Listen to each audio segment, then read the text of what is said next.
Salams and welcome. Thank you for joining me in another episode of the basic reading of the English Quran. For those who are curious about Islam, or for new Muslims, or those who just want a basic, simple explanation of the Quran. Right? So this is mainly just a reading of the Quran to introduce us to this amazing, amazing book that has come to us from the divine creator, the supreme creator of the heavens and the earth. All right, we are busy now with Surah number 2, which is chapter number 2, known as Surah Al-Baqarah, the cow or the heifer. And this is the longest chapter in the entire Quran, comprising 286 verses. The shortest chapter has about 3 to 4 verses, right? So this is 286 verses, making this the longest chapter in the Quran. There's a few other interesting features about Surah Al-Baqarah.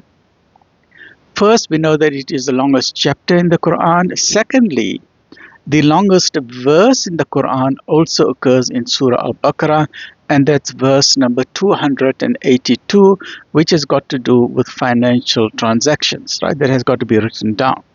And another interesting feature is that it also contains the most powerful verse in the Quran, which is known as Ayat al-Kursi. And it also gives the fabulous, fabulous verse in it which is contained, which says that there is no compulsion in religion. You cannot force anyone to adopt Islam or any other faith. There is freedom in religion.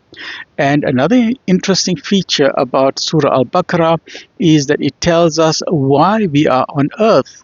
That means Allah tells us in verse number 155 and 156 that we will test you with something of loss of hunger, loss of your health. You're going to go through difficulty, you're going to lose your business or your health, you're going to go through tests and trials and tribulations. So then we understand what is the purpose and meaning of suffering and why various people go through various trials and tribulations while we are on the planet Earth.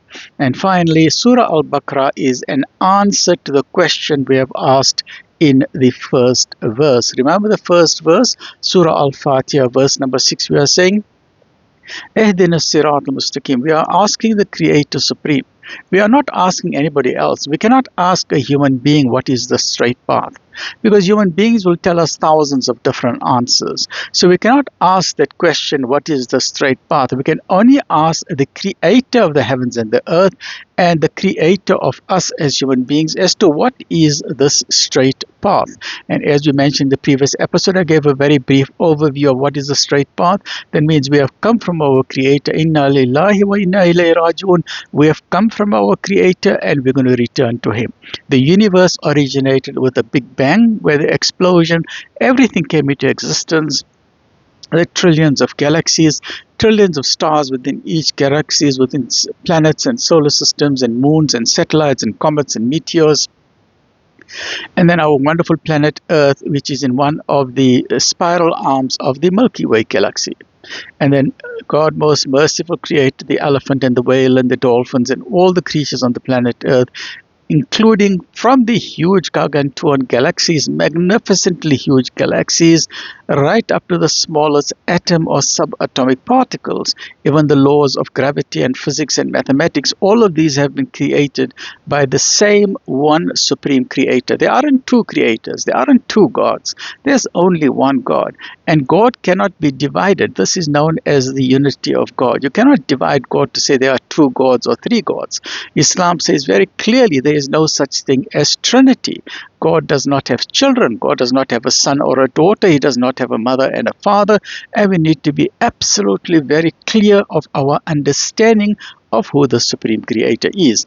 So in Surah number 1, chapter number 1, we are saying, Ihdina as-sirat al-mustaqim. Oh, our Creator, oh, my Creator, show me the straight path. How can I find my way back to you? You know, in this world that we are in, this world of confusion, this world, there's so many things happening, but we need to find our way back to our Creator. And the answer is given in Surah Al-Baqarah, which is given, I'll just go very quickly here, it's in the second verse, which it says, this is the book, in it is guidance sure without doubt to those who fear Allah.